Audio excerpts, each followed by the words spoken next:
तो आज हम फिर एक जो है नई चीज़ के बारे में देखें, इकोसिस्टम। क्योंकि मैं एक छात्रा 10वीं के छात्रा जो है वर्षा चौहान जी का एक कमेंट था, सर मुझे इकोसिस्टम के बारे में, पारिस्थितिकी तंत्र के बारे में बताइए।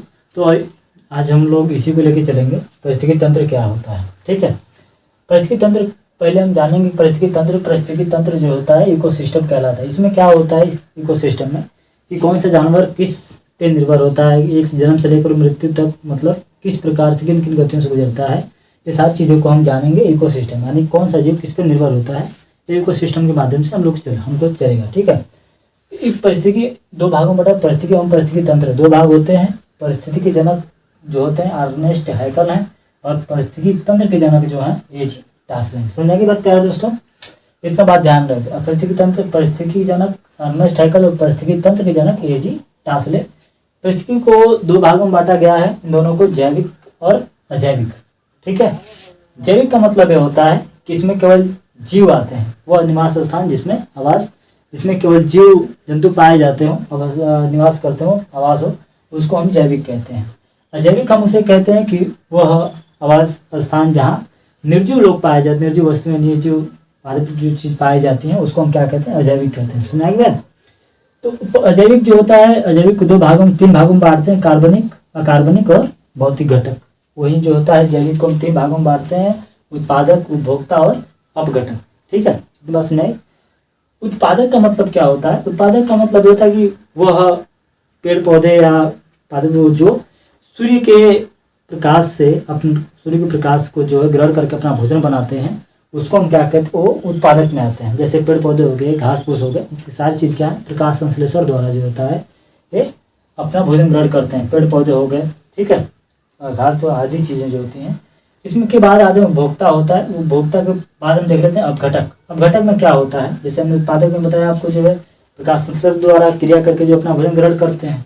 अपघटक में क्या होता है, अपघटक बाद में सुनिए, पहले उपभोक्ता जान दे। उपभोक्ता क्या होता है, उपभोक्ता को तीन भागों में बांटते हैं, प्राथमिक उपभोक्ता, द्वितीय उपभोक्ता और तृतीय उपभोक्ता। ठीक है दोस्तों, सुनिएगा।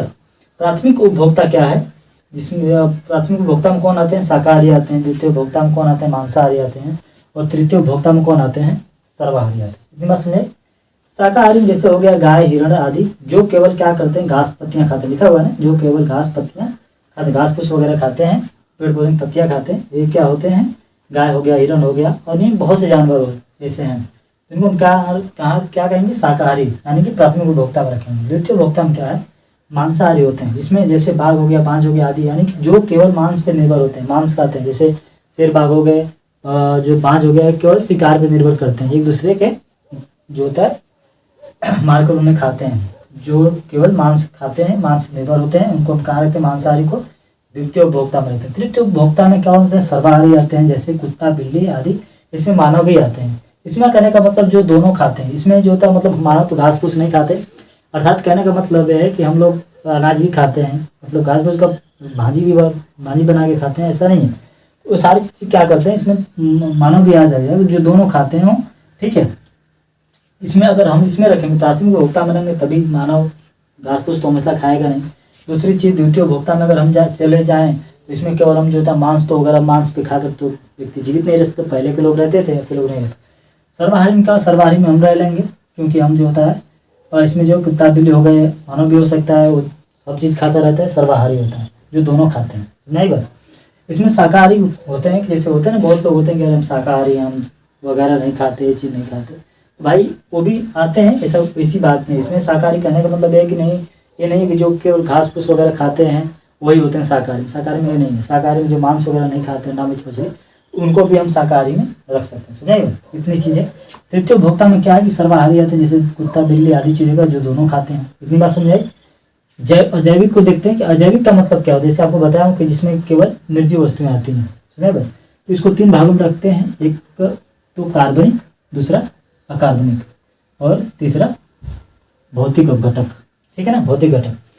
कार्बनिक का मतलब क्या है, कार्बनिक जैसे कार्बनिक में क्या आ गया, लवण आ गया, जल आ गया, गैस आ गया, ईटीसी इत्यादि आ गया। अकार्बनिक में जो होता है क्या आ गया, कार्बनिक में यूरिया आ गया, ह्यूमस आ गया, जो होता है प्रोटीन आ गया, आदि चीज़ें इसमें आती हैं। दूसरी चीज़ क्या है, भौतिक अपघटक में, तीसरी में इसमें ऊर्जा आ गया, वायु आ गया, प्रकाश आ गया, आदि चीज़ें, यानी कि भौतिक भौतिक का मतलब आप समझ रहे हैं, लिखा जो है इसका जैसे जैसे आप एग्जाम्पल के तौर पर समझ सकते हैं कि ऊर्जा जो होता है, वायु होता है, प्रकाश है, ये सारी चीज़ें भौतिक की चीज़ें हैं। इतनी बात समझ। अब इन सारी चीज़ों को समझने के बाद हम इसको समझते हैं अपघटक। अपघटक का मतलब क्या होता है, इसमें कवक दिया है, कीड़े होते हैं, जिन होते हैं इत्यादि, इसमें छोटे छोटे कीड़े मकोड़े होते हैं। कहने का मतलब है इन सारी चीज़ों को, जैसे होता है ना कुत्ता बिल्ली हो गया, बाघ पक्षी हो गया, हिरन हो गया, यानी जैसे आप कभी भी देखेंगे कि एक जानवर एक दूसरे पर निर्भर होते हैं, समझाइए। जैसे आपको दिखाते हैं, हमने एक एग्जाम्पल लिखा है यहाँ, जैसे घास हो गया, तो घास क्या होता है कि ये उत्पादक में आता है, क्योंकि यह क्या करता है, सूर्य से प्रकाश ग्रहण करता है, संश्लेषण करता है और उसको अपना भोजन बनाता है। तो ये कहाँ रखेंगे हम इसको, उत्पादक में रखेंगे, ठीक है, उत्पादक में रखेंगे। तो जो होता है टिड्डा हो गया, तो घास कौन खाता है, टिड्डा खाता है, समझाएगा। और टिड्डों को कौन खाता है, मेढक खाता है, और मेढक को कौन खाता है, सांप खाता है, और सांप को कौन खाता है, बाज खाता है, ठीक है। यानी कि एक जानवर, यहाँ एक जानवर जो है एक दूसरे पर निर्भर है, ऐसा कोई नहीं है जैसे हम कहते हैं कि अरे हम मांसाहारी नहीं है, ऐसा नहीं है। यहाँ बिना किसी के चले किसी का संभव नहीं है, एक दूसरे पर आपको निर्भर रहना पड़ेगा। अच्छी बात है, आप मरी मछली नहीं खाते हैं, कोई दिक्कत नहीं, नो प्रॉब्लम, बहुत अच्छी बात है। लेकिन अगर आप ये सबको कहें कि नहीं, जैसे शेर बाघ हो गया, वो भी कहें कि आप शाकाहारी, तो ऐसा कुछ नहीं है। वो हर एक जानवर एक दूसरे पर निर्भर है, ठीक है। आप कितनी भी कोशिश कर लें, जो है तो रहेगा, वो हटने वाला नहीं है। तो घास को कौन खाता है, टिड्डा खाता है, टिड्डे को कौन खाता है, मेढक, मेढक को सांप, सांप को कौन खाता है, बाज खाता है। और बाज को तो उससे भी बड़े जानवर खाते हैं। बहुत जगह तो ये होते हैं, कुछ जाते होते हैं जिनको उनको ही मार के खा जाते हैं, मानव मार के खा जाते हैं। मानव तो बहुत कुछ मार के खाते हैं, शाही हो गया और चीज़ हो गया, बहुत कुछ वगैरह चलता है। तो दूसरी चीज़ क्या है, जैसे बाज हो गया, तो बाज को हम कहाँ रखेंगे, कीड़े कवक आदि चीज़ होते हैं। तो इसमें जैसे बाज होते हैं या कोई भी जानवर होता है, जैसे वो मर जाता है, तो उसके बाद जो मर जाता है तो उसको क्या करते हैं, छोटे छोटे कीड़े खाते हैं। छोटे छोटे कीड़े का मतलब कीड़े हो गए, कवक हो गया, ये छोटे छोटे कीड़े कवक जो होते हैं, वायरस जो होते हैं, मिलकर क्या करते हैं, उनको पचाने का काम करते हैं, उनको जो होता है ह्यूमस बनाने का काम करते हैं। तो यही जो होता है क्या होता है, अपघटक होता है। अपघटक को हम यही कहेंगे, इससे कवक कीड़े, अपघटक को हम क्या कहेंगे कि उत्पादक जो वह छोटे कीड़े मकोड़े जो किसी भी मृत शरीर को खा करके जो है उनको पचा करके क्या करते हैं, वो ह्यूमस बनाते हैं, ह्यूमस मिट्टी में परिवर्तन करते हैं। तो उसको हम क्या कहते हैं, अपघटक कहते हैं। इसमें अपघटक में कवक हो गया, कीड़े हो गए, मिट्टी यानी बहुत से ऐसी चीज़ें आती हैं, ठीक है ना, बहुत से ऐसे जीव कीड़े मकोड़े आते हैं। इतनी बात समझाई, आई होप कि आपको समझ में आया। एक बार फिर से आपको समझा देते हैं। परिस्थिति दो भागों मतलब परिस्थिति और परिस्थिति तंत्र। परिस्थिति का मतलब इसके जनक है अर्नेस्ट हैकर, और परिस्थिति तंत्र के जनक है एजी टास्कले, समझाएगा।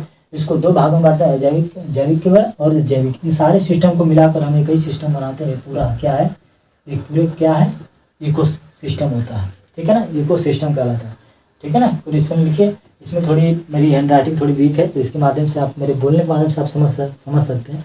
अगर आपको कभी जरूर भी आप कमेंट आया तो मैं आपको पूरी जो होता है लिख करके पूरी विधिवत पूर्वक आपको मैं प्रोवाइड कर दूंगा, ग्रुप में सेंड कर दूंगा, आप ले लीजिएगा, ठीक है।